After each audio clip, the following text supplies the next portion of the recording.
I want to point out that Paul Joseph Watson has a story up on Drudge linked. Homeland Security is using intercepted emails to question a woman about her sex life. Absolutely amazing. But let's go back to that interview. We'll be right back with more news. But this is an interview between Alex Jones and Tucker Carlson.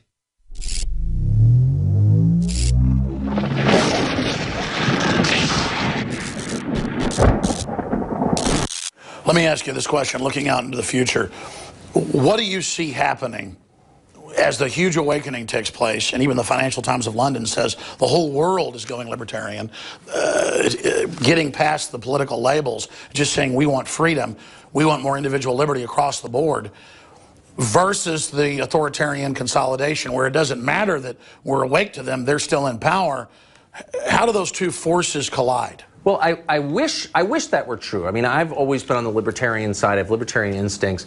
I think libertarians overstate the degree to which people yearn for liberty. Most people yearn instead for security, and they're willing to trade liberty for it. And I wish that weren't true, but it seems like human nature for most people moves in that direction. I think I'm an anomaly. I would rather take care of myself. I would rather have freedom than security. I'm willing to take risks in exchange for the ability to make my own decisions. But most people, it seems like, aren't. I feel like we're moving away from that. So you don't think there's an awakening happening? I think there's a great dissatisfaction. I think people are disgusted with their leaders, but I don't see people jumping up and saying, I want to take responsibility for my own life. You know what? I don't want your Medicare, actually. I'm happy to buy my own health insurance. I'm happy. No, I see the point you're making is that people can claim that there's a rise in libertarianism in polls. People will say, they'll say that they identify like that, but that's not actually what they're doing. So libertarianism has two parts. The first part is I get to do whatever I want, and the second part is you get to do whatever you want, as long as we don't hurt each other. Yeah. People buy into the first one completely. I want to smoke my weed. I want to marry whoever I want. That's fine. They're all about that. They're very libertarian when it comes to them and their choices. They're not libertarian when it comes to other people's choices. So in order to be libertarian, you embrace your freedom, but you also embrace restraint. I could control what you do, but I'm not going to. I choose not to control you. And most people are unwilling to resist the temptation to control other people. And that's just human nature, but it's very distressing, and libertarians have to be honest about that.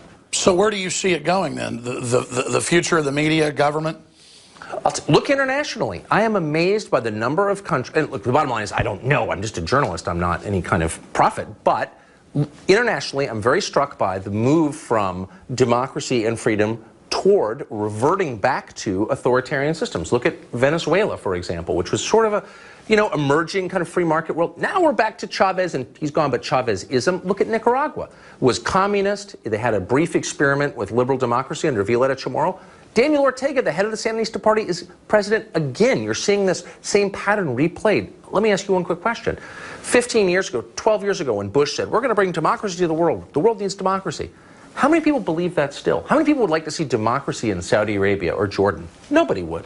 We're actually happy that they have authoritarian governments. We don't want their people to vote and be free, because it would be against our interests. I guess you do have a point, is that a lot of people say I'm libertarian, and there's an awakening and a dissatisfaction with government, but it's almost like a double-minded paradox, because then people are more accepting of Big Brother, of police state, of authoritarianism than ever. It's boiling the frog. You throw the frog into boiling water, he jumps out. If you turn it up slowly, he doesn't notice until it's too late. I'm not an apocalyptic guy at all, but I am really bothered by the willingness of most people to accept these restrictions on their freedom in the name of security. I mean, I wish I could. I think I'm just speaking for myself when I say I'm happy to take the risk, in exchange for like keeping my shoes on at the airport. I'm really bothered by that. Well, history's shown when you give up liberty, you don't get security, you get oppression and tyranny, you become a slave. You don't get it back. Yeah, and I try not to, I don't want to be like one of these guys or, overstating things, but I am really bothered by it. Well, we are definitely going into a police state, and like you said, it's a movement worldwide. Speaking of attempts to censor the press, the Pentagon announced 3 months ago, I don't know if you saw this report, Drudge carried our report on it, but it was just their hour-long press conference, where the Undersecretary of Defense sat up there and said, we've lost the hearts and minds of the American people. They don't believe the government and the media anymore. So our answer is we're going to start telling the truth by going out and engaging blogs and alternative media domestically. We can no longer rely on relationships with a handful of journalists. A new blogger might end up being more influential than traditional outlets in some cases. If we aren't talking to him or her, we are missing a potential opportunity to inform the American people. And we cannot hide our bad news stories. Bad news gets out one way or the other, and we must come to terms with telling the bad stories as well as the good. When bad things happen, the American people should hear it from us, not as a scoop on the Drudge Report. All right, stay tuned. We're going to be right back with more thought-provoking, insightful discussion between Alex Jones and Tucker Carlson. Don't miss it. Stay tuned.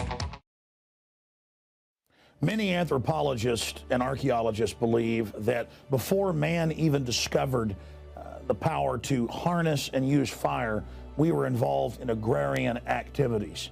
That is, taking the seeds of plants and then replanting them to produce more.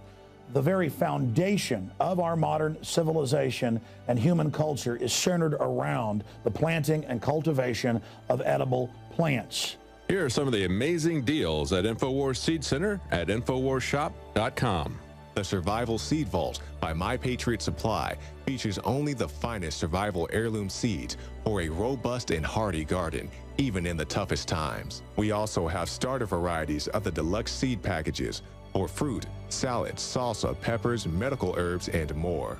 Go to the InfoWars Seed Center at InfoWarsShop.com. And remember, the revolution against tyranny is growing.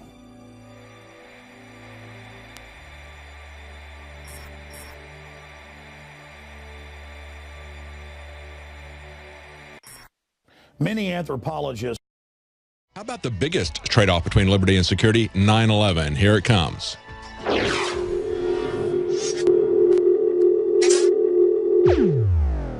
Well, that sounds really creepy. You're not supposed to have domestic propaganda, but that same year they removed the blocks on that. I know Daily Caller covered that. And then now, on top of all that, we have these moves in your big investigation at dailycaller.com on Media Matters and these memos where, sure, nobody reads them except for the talking points from MSNBC, but still they meet weekly with the White House, and they have things like infiltrate and bring down media. It sounds like Cass Sunstein on steroids. Talk about that investigation and talk about that whole constellation of government's answer to the alternative media is to try to infiltrate it like it's some foreign government. Exactly, and to try to control it. I mean, I think it's scary because in the end what separates you from the federal government is they have a monopoly on the use of force. They can force you to do things. You can't force the federal government to do anything. You're a citizen. They can force you to do anything they want.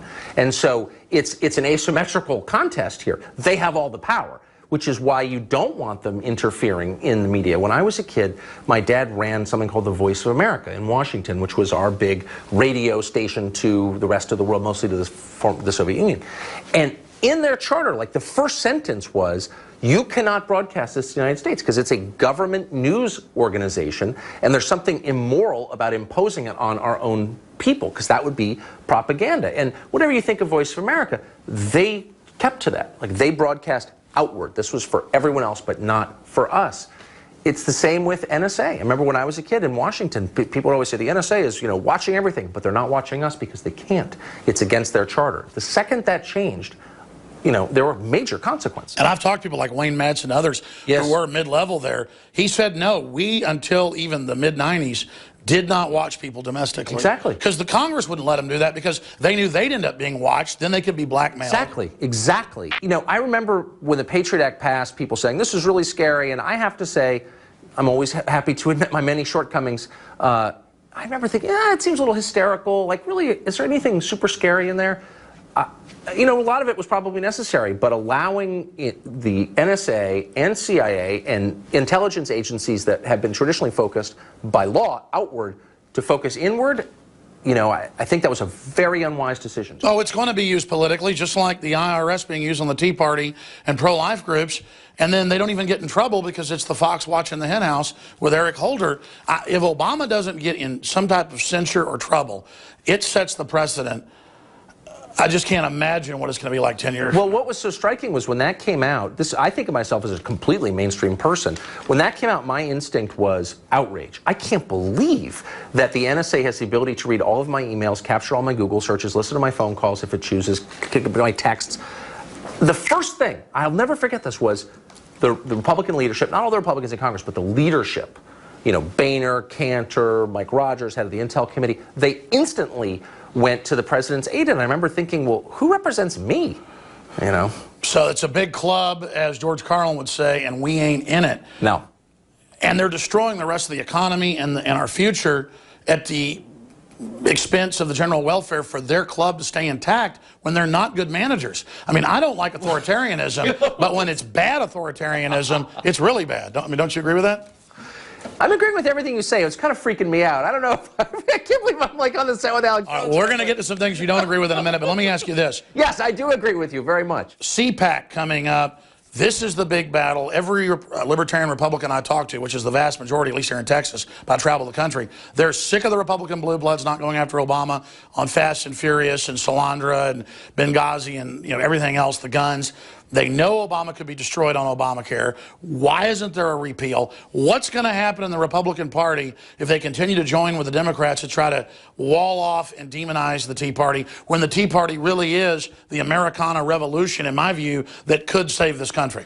Well, there are a couple things going on. One, I think Republican leadership fears, and they may be right, that the average person, even the average Republican voter, likes parts of Obamacare, likes the no pre-existing conditions rule, which I think is insane personally, but I'm in a small minority of them. Most people do like it, so they're afraid that if they repeal it, they'll take the blame. Two, I think the Tea Party, they understand the Tea Party put them there. There would be no Republican leadership if it weren't for the Tea Party in 2010. But the problem with the Tea Party is there's no leadership of the Tea Party. So it's a bunch of different groups, some of which are legitimate, others are just fundraising operations to enrich the people running them. It's the same old story. And without that cohesion, without that leadership, without a clear template for what they believe, a statement of belief, they're not as effective.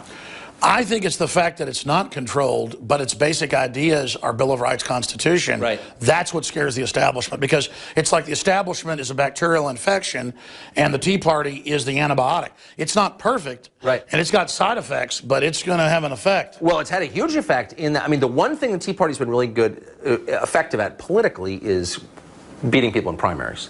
Like, they can do that. We were driving through Austin yesterday, and I saw this two guys with a Gadsden flag and a Defeat John Cornyn sign. If you're Cornyn, that really worries you. I mean, they're good at that. They beat Lugar. I mean, they've knocked off a bunch of established Republicans, and so they do have the attention of Republican leadership. But the problem is, anybody can jump up and say, I'm part of the Tea Party, and it's hard to know exactly. Sure, but I mean, look at Ted Cruz, look at Rand Paul. I mean, they would have passed their gun control probably without them fighting for us. 100%. Oh, they were. Oh, so the Tea Party saved us. Oh, I could not agree more on that. The gun control thing, by the way, all of whom have armed bodyguards, wanted to strip your ability to defend yourself and your family while they remain safe, again, with their taxpayer-funded armed bodyguards. They would have sold us down the river in a second on guns, for sure, if it weren't for the Tea Party. So, amen. I'm totally. So, again, I'm not romanticizing the Tea Party, and I know it's a diverse group, but the establishment's attacking it. Every time they leak some Joe Biden speech, he's worried about it. The Republicans are worried about it. They tell the Tea Party, play nice, don't run against us, while they're raising money with the trade federations and groups to go after. I agree. And so the Tea Party needs to attack and needs to take over the Republican Party, and then people will see it as a real Americana populist type movement. And MSNBC's failed trying to say they're all racist. I mean, I just don't see it working anymore. Racist? I never understood that part. I mean, you maybe don't agree with the Tea Party, but racist? Where did that even come from? It was like a non sequitur. You're listening to racist? Tucker Carlson talking to Alex I really Jones. appreciate This giving is us a all the taped time, but let's interview. get into some stuff we may disagree about. All right. Here at the end. Look, the mainstream media distorted what I had to say about 9/11. All I said was the hijackers were trained at bases in Saudi Arabia. They were allowed in, even though they were on the terrorist list. There was a clear, from my research, NORAD stand down. There was a young man who would come in and say to the vice president, the plane is 50 miles out. The plane is 30 miles out. And when it got down to the plane is 10 miles out, the young man also said to the vice president, do the orders still stand? And the vice president turned and whipped his neck around and said, of course the orders still stand. Have you heard anything to the contrary? Building 7, which I'm going to show you a video of here in a moment, fell in its own footprint. They said they're bringing down Building 7. I have cops saying it, so it doesn't hurt other buildings. Why not just be honest about it? I'm not saying George Bush and Cheney had plungers, in there. I'm saying elements in different groups, clearly, just like they're using al-Qaeda against Syria right now, just like it came out about the Olympics. I'm sure you've seen that Oscar-winning documentary narrated by Michael Douglas, where they later admit at the end of the movie that, oh, but basically the Germans were working with the terrorists and basically let them attack as a pretext to get more funding at the Olympics back in the 70s.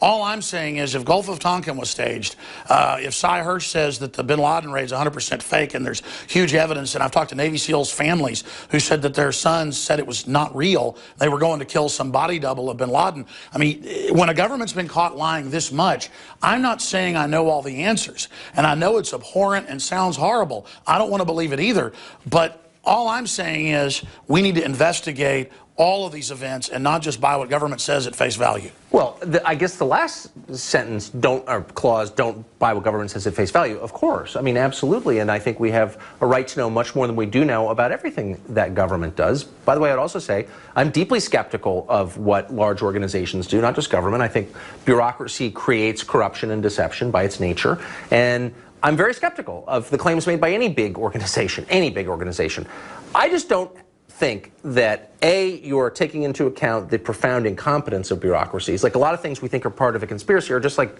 dumb moves that are made accidentally. And B, I think that if there was a mass conspiracy to kill Americans on the part of the U.S. government, that would require so many people's involvement that at least one of them would have come forward, and nobody has. So I just don't see, I see a lot of questions. I don't see any evidence of a U.S. conspiracy. Sibel Edmonds was an FBI translator, and she was working up until 9/11. She said she heard elements of the CIA communicating with al-Qaeda up until 9/11. I'm not the only one who knows about this. Too many people know about this. The fraudulent 9/11 commissioners, every single one of them knows about my case and the details and the names and all the specifics. Several people within the United States Congress do know. Everybody in the FBI involved, they know. Everyone in Department of Justice, they know. Colonel Schaefer, who I know you know, he contributes on Fox some, he said they could have killed bin Laden twice in the month before, were ordered not to. So I'm saying bare minimum, they want al-Qaeda running around out there because it's a way to take our liberties here at home. Who can deny that they've used 9/11 to take a lot of liberties and now say, oh, our main mission isn't al-Qaeda, it's the Tea Party, it's gun owners, it's returning veterans?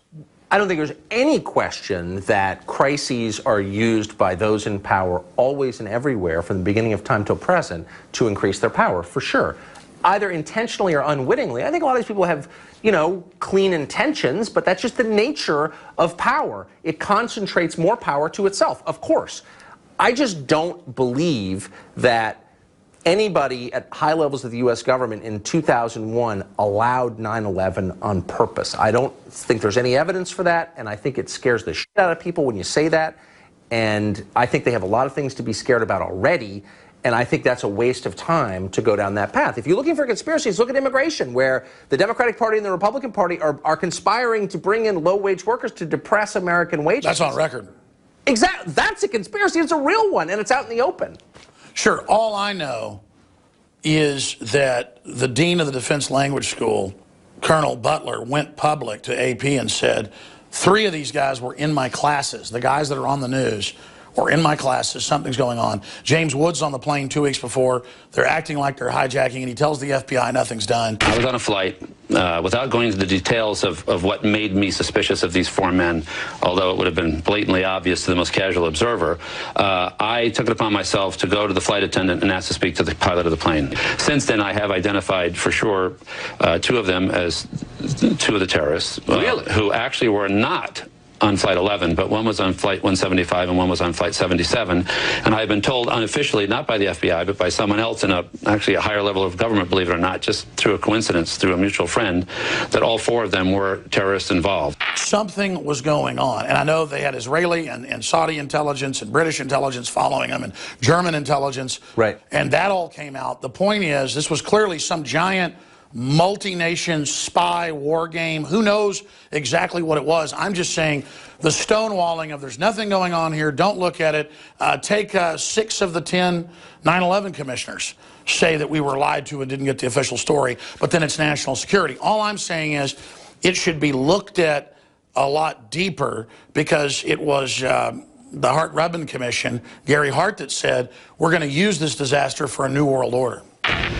There is a chance for the President of the United States to use this disaster to carry out what his father, a phrase his father used, I think, only once, and hasn't been used since, and that is a new world order. Well, I mean, there's no doubt that anytime you have a crisis like that, people use it to their own ends. But I also think that, you know, a lot of this is just inevitable. I know a lot of people who work in national security, and while I disagree with them profoundly on a lot of things, most of them are like decent Americans. No, I agree, but they're compartmentalized. Let me just show you. They are compartmentalized. Let me just show you finally.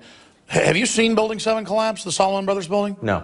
I want to show you that right now. Now, here we're going to show you a videotape of the collapse itself. Describe that. Now we go to videotape, the collapse of this building.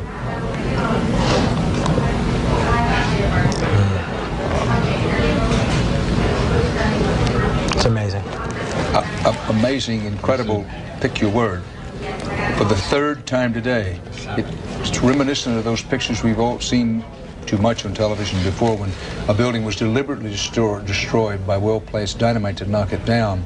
Moments ago was talking about the Salomon Brothers building collapsing, and indeed it has. We'll probably find out more now about that from our correspondent Jane Stanley. Jane, what more can you tell us about the Salomon Brothers building and its collapse?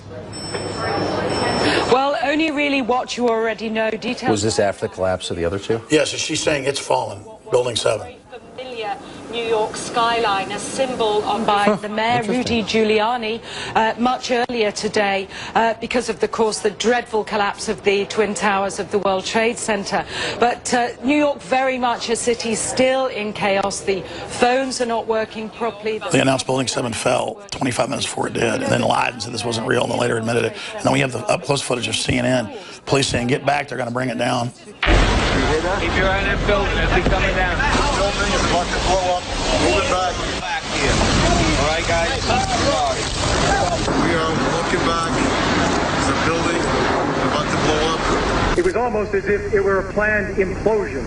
It just pancaked. Well, pancaking almost like a precision implosion. It's reminiscent of those pictures we've all seen too much on television before, when a building was deliberately destroyed by well-placed dynamite to knock it down.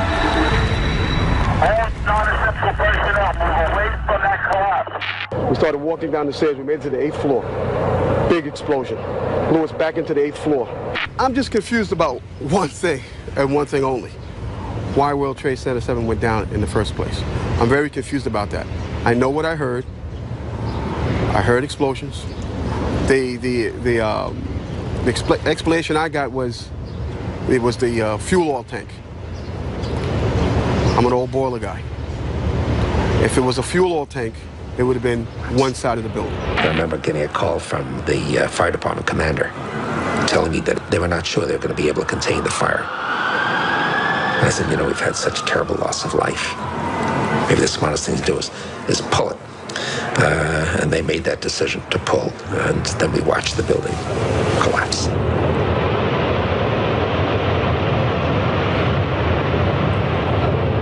I don't want to put you on the spot here and have the black helicopters come after you, Tucker Carlson, but what do you think of that? You know, I'm not a structural engineer. I think it's upsetting to watch it. I remember when that happened. I mean, look, I have no idea. I don't know anything. I mean, I don't understand how buildings collapse. I don't understand how Building 7 collapsed. I find it really hard to believe that the U.S. government was in league with Al-Qaeda. I just don't believe. If evidence emerges that they were, I'll be the first one picketing the White House. What do you think of the open funding of Al-Qaeda to blow up churches and things in Syria? You're talking about arming the Syrian rebels? I think it's completely crazy. By the way, I think that it's tied to Benghazi. Why were there more than a dozen CIA officers and contractors in Benghazi? I mean, I think there's a lot we don't know about that, and I'm not saying it's a conspiracy, but I think we ought to be really wary of people calling themselves freedom fighters. We just don't know that much about the rest of the world is the truth. We really don't. We weigh in on these things, and we don't understand the countries whose course we're influencing very well. Well, I think we agree on one thing, and correct me if I'm wrong, that they've certainly used this, as Rahm Emanuel said, this crisis. Yes. They've not let it go to waste. You never want a serious crisis to go to waste. And what I mean by that, it's an opportunity to do things that you think you could not do before. They've used all these threats. Of course. And no one denies that there aren't radical Muslim extremist terrorists out there. But bottom line, that threat's being used to overthrow our republic and our free system. Why not just say, hey, you want to come after us? Come after us. We'll strike back at you, not fundamentally overthrow our system. I totally agree. What happened? I like the Rudy Giuliani September 12th posture, which was, we're Americans. We have huevos. Like, we're not going to be intimidated or afraid. That's who we are. We're not going to cower behind concertina wire. And I wish I could opt out of the system. I'm comfortable with risk. I'd be willing to take more risk in my life if I could have more choices. I would. Tucker Carlson, thank you so much for this in-depth interview. You've got courage coming over here to the studio. I think we've had a really good interview, and I appreciate you coming in and coming on the radio show. In closing, what are some of the top stories you think were most important versus the 2 or 3 stories that end up being the biggest thing that the dailycaller.com's ever broken? You know, I mean, you have the same life where you're just constantly involved in news cycles. It's hard even to think about last week or next week. We broke a story yesterday about the VA destroying claims of returning veterans trying to get their benefits, and destroying claims because they couldn't deal with the backlog, so they just flushed them down the toilet. I think it's a metaphor for the way government, in the end, when it gets too big, treats people, you know, like numbers, and mistreats people in the end. But the NSA story, for me, is the biggest story of the year by far. It's the biggest story of the decade. Because they lied about it and said they weren't doing it. Reading my email is not going to make America safer. It only curtails my freedom, and it's scary. Now it's come out, as you know, and we knew this years ago, that the government agencies are taking snapshots off the webcam of all sorts of people for blackmail material. Well, I don't know anything about blackmail, but I do know that my tech guys, when we first started the Daily Caller, all put gaffer's tape over their cameras. And I remember saying, what are you, some kind of nutcase? Like, you think people were watching you? And they said, actually, people could commandeer your camera. I don't have masking tape on my computer yet. But come on, you're on the White House enemies list. I hope so. No, I'm trying hard. What are you talking about? You got Media Matters that's run by them coming after you. Yeah. Drudge and me. Let me just say, final thing, the one piece of good news is, as you pointed out a minute ago, these people may have bad intentions, but they are incompetent. And their incompetence is the one thing that keeps us safe. Well, I used to always hear this incompetence theory, and I would just throw it completely out back when I had like 6, 7 crew members.